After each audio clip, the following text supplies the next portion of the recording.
ada agama Islam sebelum Nabi Muhammad. Jadi, tukarlah nama Hanifah. Apa maksud Hanifah itu kan Hindu? Tengok.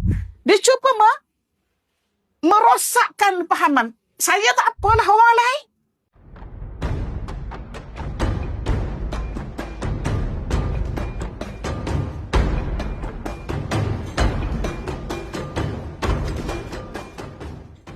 Kalau orang kata Islam tu hanya selepas zaman Rasulullah SAW, oh silap lah.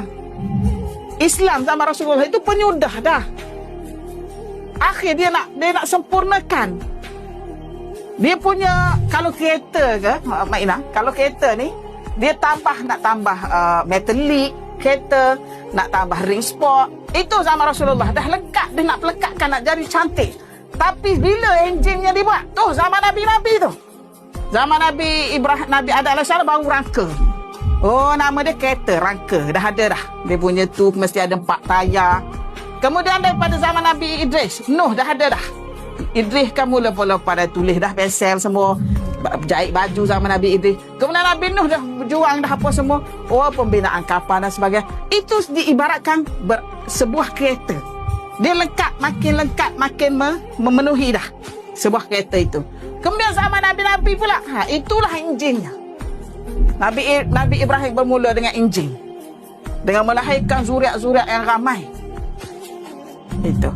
Jadi, motherboardnya ialah zaman Nabi-Nabi tu. Zaman Rasulullah tu dah sempurna dah. Dah komplit.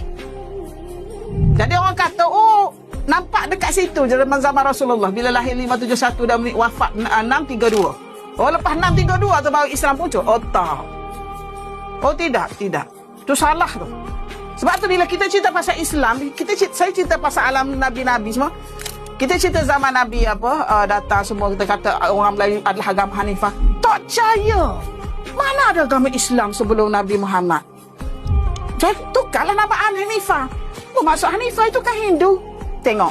Dia cuba merosakkan pahaman. Saya tak apalah orang lain. Katanya Rasulullah panggil dia. Marilah makcik tu bawa gendal. Katanya anak kapal dia tu. Ada kapal dia tu makcik. Oh, makcik. Ni makcik menazar. Oh, patut menazar kapal dia tu makcik. Gini. Amba menazar ya Rasulullah. Kalau muslimat kelik daripada perang. Perang ni muslimat. Amba nak katak gendal atas kepalamu. Katak ginilah Rasulullah. Ambil gendal. Gedung. Orang harap lagu tu. Kalau dia suka lah. Dia ambil.